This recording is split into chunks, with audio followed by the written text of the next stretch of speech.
हिन्दू दर्शन र मानव समाजको बारेमा केही भनिदिनु होला। नमस्ते। तपाईले आज अत्यन्तै महत्त्वपूर्ण प्रश्न उब्जाउनु भएको छ।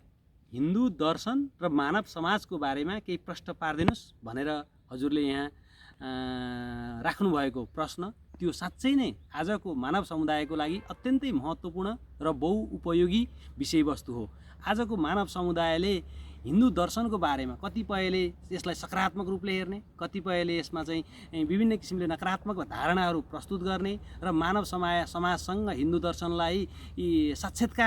कसरी साक्षात्कार गर्ने र कसरी यसलाई चाहिँ समायोजन गरेर हेर्ने भन्ने कुरामा धेरैको ध्यान पुगेको छैन। यस सन्दर्भमा म आज के हो त हिन्दू दर्शन र हिन्दू दर्शनको आधारमा मानव समाज कसरी अगाडि बढेको छ भन्ने विषयमा मैले आजसम्म गरेका विभिन्न किसिमका अध्ययन अनुसन्धान, विभिन्न किसिमका दार्शनिकहरूका विचारहरू र हिन्दू दर्शनमा सुरुदेखि अहिलेसम्म विकास भएका विभिन्न किसिमका महत्त्वपूर्ण घटनाहरू, लेखहरू, विभिन्न विचारकहरूद्वारा प्रतिपादित सिद्धान्तहरू यी सबैलाई समराइज गरेर भनौँ अथवा एकाकार गरेर एज ए कन्क्लुजनमा भनौँ अथवा निचोडमा म हिन्दू दर्शन र आजको मानव समाजको बारेमा केही प्रश्न पार्ने जमर्को गर्दछु।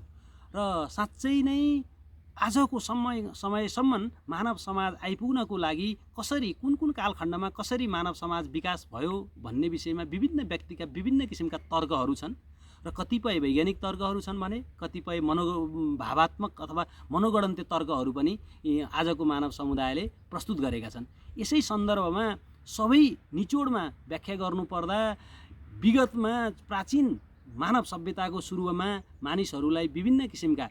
समस्या तथा विभिन्न किसिमका सकारात्मक तथा नकारात्मक अवस्थाहरू मानव समाजमा देखा पर्थे। ती सबै कुरालाई मानिसहरूले यो एउटा भाग्यको फल हो भनेर एक किसिमले फ्याथालिजम भाग्यमा विश्वास गर्ने प्रक्रियाले मानव समाज अगाडि बढेको थियो। जस्तै भूकम्प गयो, बाढी गयो, आँधी बेहोरी भयो, विभिन्न किसिमका रोगहरू अथवा रोग व्याधिहरू समाजमा फैलिए अथवा अल्प आयुमा कसैको मृत्यु भयो, कसैलाई कुनै रोगले ग्रसित बनायो अथवा कुनै समाजमा विभिन्न किसिमका घटनाहरू भए। के कारणले गर्दा घट्यो भन्ने विषयमा मानिसको त्यति खासै चासो थिएन र के उनीहरू विश्वास गर्थे भने भाग्यको खेल, उस दिनमा भावीले जे लेखेको थियो त्यही भयो भनेर भाग्यमा विश्वास गर्ने फ्याथालिजम अथवा भाग्यमा विश्वास गर्ने प्रक्रियामा समाज अडेको थियो। बिस्तारै कालक्रम अनुसार समाज विकास हुँदै जाने क्रममा यो भाग्यमा विश्वास गर्ने समाज कुनै पनि घटनाहरू अथवा कुनै पनि इभिडेन्सहरू समाजमा देखा पर्न साथ, आफूमा देखा पर्न साथ, परिवारमा देखा पर्न साथ के कारणले भयो भन्ने विषयमा यसको पछाडि कुनै पनि अदृश्य शक्ति छ, त्यही अदृश्य शक्तिको कारणले गर्दा आज यस्तो भयो। के हो त त्यो अदृश्य शक्ति भन्ने विषयमा मानिसले चाहिँ विभिन्न किसिमका देवी देवताहरूलाई सम्बोधन गर्न थाले। भूकम्प गयो, कुनै कारणले गर्दा ईश्वर रिसाए, अतिवृष्टि भयो, भगवान इन्द्र रिसाउनु भयो र अतिवृष्टि गराउनु भयो, अनावृष्टि भयो, पानी परेन, कि त भगवान इन्द्र रिसाउनु भयो कि त महादेव रिसाउनु भयो र पानी परेन, अथवा अरू विभिन्न किसिमका जलचर अथवा यस प्रकृतिमा विभिन्न किसिमका भएका घटनाहरूप्रति र त्यसको कारणलाई विभिन्न किसिमका अदृश्य शक्तिको रूपमा देवी देवतालाई जोडेर मानिसहरूले देवी देवतामा विश्वास गर्न लागे र कुनै कालक्रममा विभिन्न किसिमका देवी देवताहरूप्रति पूजा गर्ने, आराधना गर्ने, उनीहरूको पुकार गर्ने क्रममा यस्ता किसिमका घटनाहरू प्राकृतिक रूपमा नै अन्त्य भएको बेलामा एक किसिमको संयोगलाई अध्ययन गरेर मानिसले यिनै देवी देवताको पुकार गर्दा चाहिँ यस्ता किसिमका घटनाहरूको चाहिँ अवस्था सुधार भयो। तसर्थ देवी देवतामा विश्वास गर्नुपर्छ भन्ने प्रक्रियाले विभिन्न किसिमका देवी देवताहरूमा विश्वास गर्ने प्रक्रियाको सुरुवात भयो। जुन समयलाई हामीले चाहिँ जुन देवी देवतामा विश्वास गर्ने समयलाई चाहिँ पोलिथिजम अथवा विभिन्न किसिमका देवी देवतामा विश्वास गर्ने र अङ्ग्रेजीमा भन्दा पोलिथिजमको रूपमा समाज विकास भयो र एउटा समाजमा रहेका मानिसहरूले फरक फरक किसिमका देवी देवताहरूमा, भगवानहरूमा, परमेश्वरहरूमा विश्वास गर्ने प्रक्रिया भयो। बिस्तारै फेरि समय कालक्रम अनुसार समाज अगाडि बढ्दै जाने क्रममा एउटा समूह जसले शिवमा विश्वास गरे, अर्को समूह जसले विष्णुमा विश्वास गरे, अर्को समूह जसले देवी शक्तिमा शक्तिसिजममा विश्वास गरे, तिनीहरूको सम्प्रदाय अब विभिन्न किसिमका छुट्टा छुट्टै समूहहरू समाजमा विभाजन भएको देखियो। जसलाई कुनै गणपत्याइजम गणेशमा विश्वास गर्ने, कुनै इन्द्राइजम भगवान इन्द्रमा विश्वास गर्ने, कुनै सौराइजम भगवान सूर्यमा विश्वास गर्ने, कबीरपन्थी कबीरमा विश्वास गर्ने, यस्ता प्रकारले विभिन्न किसिमका सम्प्रदायहरू अथवा धार्मिक सम्प्रदायहरू समाजमा देखा पर्न थाले। यस्तै प्रकारले जुन धार्मिक सम्प्रदायहरू समाजमा देखा पर्ने र उनीहरूले विभिन्न किसिमका देवी देवताहरूलाई आफ्नो आराध्य देवताको रूपमा प्रार्थना गर्ने प्रक्रियाको सुरुवात हुँदै गयो र यसै कालक्रममा जब समाज बिस्तारै विकास हुँदै हुँदै गयो अब मानिसहरू यो देवी देवता अथवा विभिन्न किसिमका गड एन्ड गडेसको साथै यो नेचरमा प्रकृतिमा भएका विभिन्न किसिमका चाहिँ रिसोर्सेसहरू अथवा प्रकृतिमा भएका विभिन्न किसिमका स्रोत र साधनहरू नै यो चाहिँ मानव सभ्यताको महत्त्वपूर्ण कुरा हो र यिनै प्रकृतिमा भएका स्रोत र साधनहरूलाई उचित किसिमले प्रयोग गरेर जीवन अगाडि बढाउनु पर्दछ र देवी देवता भन्दा पनि प्रकृतिमा भएका जुन नेचर एन्ड नेचुरल रिसोर्सेस प्राकृतिक स्रोत र साधनहरू नै महत्त्वपूर्ण कुरा हुन् भनेर यिनै प्राकृतिक स्रोत र साधनलाई फेरि अर्को भगवानको रूपमा अथवा परमेश्वरको रूपमा विश्वास गर्न लागे, जसलाई हामीले जुन हाम्रो किराँत धर्ममा व्याख्या गरे अनुसार प्रकृतिवादी धर्म अथवा चाहिँ अङ्ग्रेजीमा भनिने एनिमिजम, प्रकृति पूजक भनेर प्रकृतिको पूजा गर्न थाले। त्यस क्रममा चाहिँ सर्पले चाहिँ दुःख दियो, नागको पूजा गर्ने अथवा चाहिँ विभिन्न किसिमको अतिवृष्टि भयो अथवा त्यहाँ चाहिँ पानी कम होस् भनेर पूजा प्रार्थना गर्ने, जमिनमा चाहिँ खेती उत्पादनमा चाहिँ समस्या आयो र खेती लगाउने बेला आयो भूमि पूजा गर्ने भनेर बिस्तारै अहिले कालक्रममा भनिने गरेको भूमि पूजा त्यस्ता किसिमले अभ्यास हुन लागे। आकाशे देवी, आकाशबाट चाहिँ उचित किसिमको वातावरणको परिपूर्ति होस् भनेर चाहिँ आकाशे देवीको पूजा गर्ने र लगायतका विभिन्न किसिमका चाहिँ प्रकृतिलाई पूजा गर्ने किसिमको चाहिँ अभ्यासको सुरुवात भयो, जसलाई मेटाफिजिकल स्टेज अथवा जस्तै भनौँ प्रकृतिमा रहेका पञ्चमहाभूत 5 कस्मिक एलिमेन्ट्स अफ युनिभर्स भनेर बुझिने पञ्चमहाभूतहरू, जसमा पानी, पृथ्वी, तेज अथवा प्रकाश, वायु र आकाश, यस्ता कुरालाई प्रकृतिका महत्त्वपूर्ण कुरा हुन् र यिनै पञ्चमहाभूत नै मानव जीवनको लागि अथवा सम्पूर्ण चराचरको लागि महत्त्वपूर्ण भगवान भनेर प्रार्थना गरिने प्रक्रिया रह्यो। त्यसै क्रममा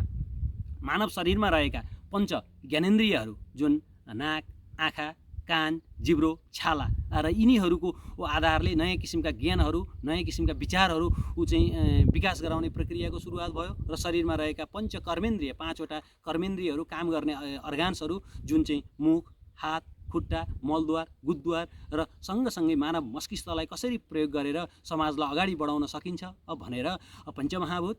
पञ्च ज्ञानेन्द्रिय, पञ्च कर्मेन्द्रिय र मानिसको ब्रेन, दिमाग, जसको आधारमा समाज अगाडि बढ्छ भन्ने किसिमको चाहिँ प्रक्रिया सुरुवात भयो, जसलाई हामीले जुन मेटाफिजिकल स्टेजको रूपमा समाजमा हेर्छौँ। र बिस्तारै फेरि अझै कालक्रममा समाज विकास हुँदै जाने क्रममा वैज्ञानिक स्टेज भनौँ अथवा साइन्टिफिक स्टेजमा समाज रूपान्तरण भयो। त्यो बेलामा आइपुग्दाखेरि मानिसले के गर्यो भने यिनै प्राकृतिकमा रहेका स्रोत र साधनहरूलाई उचित किसिमले प्रयोग गर्दै मानव मस्तिष्क, मानिसका शरीरमा रहेका पञ्च ज्ञानेन्द्रिय र पञ्च कर्मेन्द्रियहरूलाई उचित किसिमले प्रयोग गरी समाजमा चाहिँ विकास क्रमलाई अगाडि बढाउन लाग्यो। जसरी हिजो प्रकृतिमा पूजा गरेर राखिएका, प्रार्थना गरिएर राखेका विभिन्न किसिमका प्राकृतिक स्रोत र साधनहरूलाई अब मानिसले एक किसिमको चाहिँ दैविक शक्ति नभइकन प्राकृतिक शक्ति हो, जसलाई उचित किसिमले प्रयोग गरेर जुन पोटेन्सियल इनर्जी, यी चाल शक्ति, सञ्चित शक्तिको रूपमा रहेको प्राकृतिक स्रोतलाई काइनेटिक इनर्जी भनौँ अथवा चाल शक्तिमा रूपान्तरण गर्दै समाज विकास गर्ने प्रक्रिया अगाडि बढायो। र यस क्रममा पहिला भन्ने गरेको जुन सुप्रिम पावर अथवा चाहिँ त्यो दैविक शक्तिलाई मान्छेले अब त्यो दैविक शक्ति होइन, समाजमा विकास गर्नको लागि अगाडि बढाउने किसिमको जुन नयाँ अध्ययन अनुसन्धानको रूपमा समाज अगाडि बढायो। जस्तै अहिलेका पाश्चात्य वैज्ञानिकहरूले हिजो हिन्दू धर्म संस्कृतिमा भन्ने गरेको जुन दैविक शक्ति, अनवरत रूपमा चाहिँ प्रकृतिमा रहेका दैविक शक्तिलाई चाहिँ उनी भनेर व्याख्या गरिने शक्तिलाई उनीहरूले अहिले नयाँ किसिमले शक्तिको रूपमा प्रतिपादन गरेका छन्। अब जुन तपाईहरूले अब बुझ्नुपर्ने कुरा, महत्त्वपूर्ण कुरा के छ भने हिजो हिन्दू दर्शनमा, हिन्दू शास्त्रमा भनिएको जे कुरा देखिँदैन, भगवानको कुराहरू गरिएको थियो अथवा चाहिँ अद्भुत शक्ति छ भनिएको थियो र चाहिँ प्रकृतिमा रहेको जुन अद्भुत शक्ति अथवा दैविक शक्तिलाई आजको वैज्ञानिक समयमा चाहिँ सफ्टवेयरको रूपमा तपाईँहरूले हेर्न सक्नुहुन्छ। जस्तै विभिन्न किसिमका वैज्ञानिकहरूले जुन कुरा देखिँदैन, त्यो नदेखिने कुरा असत्य हो पनि होइन र जुन कुरा देखिँदैन त्यो भगवान हो पनि होइन नभनिकन उनीहरूले के भनेका छन् भने नदेखिने कुरा सत्य हो, तर जे देखिँदैन त्यो सधैँ भगवान नभइकन त्यो नै सफ्टवेयर हो। आजको कम्प्युटरको जमानामा जुन हामीले हेऱ्यौँ भने सफ्टवेयर हामीले देख्न सक्दैनौँ, तर त्यसले अद्भुत काम गरिरहेको छ। हिजो हाम्रा पौराणिक कथाहरूमा आकाशवाणीका कुरा हुन्थे, विभिन्न वायुयानका कुराहरू आउँथे, ती आज को वैज्ञानिक समाजमा त्यसलाई प्रतिपादन भएर समय सापेक्ष रूपमा वायुयानका कुराहरू अथवा आकाशवाणीलाई अहिले विभिन्न किसिमका चाहिँ मिडियाहरू भनौँ अथवा टेलिकम्युनिकेसनका कुराहरू सञ्चारका कुराहरूको विकास भएको छ। यसरी हेर्दा हिजो हाम्रो परम्परागत रूपमा व्याख्या गरिएका धर्म संस्कृति देवी देवता जुन अदृश्य पावरको रूपमा भनिएको थियो त्यसलाई आजको वैज्ञानिक समाजमा सफ्टवेयरको रूपमा अथवा विभिन्न अनुसन्धानको रूपमा अथवा विभिन्न किसिमका वैज्ञानिक चमत्कारको रूपमा प्रमाणित भइसकेको छ। तसर्थ हिजो भनिने कुरालाई केही पनि होइन भनेर त्यसलाई व्यवस्था गर्नु अथवा बुढापाकाले भनेका कुराको कुनै औचित्य छैन, हाम्रो दर्शनमा भनिएका कुराको औचित्य छैन भनेर त्यसलाई नकारात्मक रूपले हेर्नुभन्दा पनि त्यसमा के थियो त सत्यता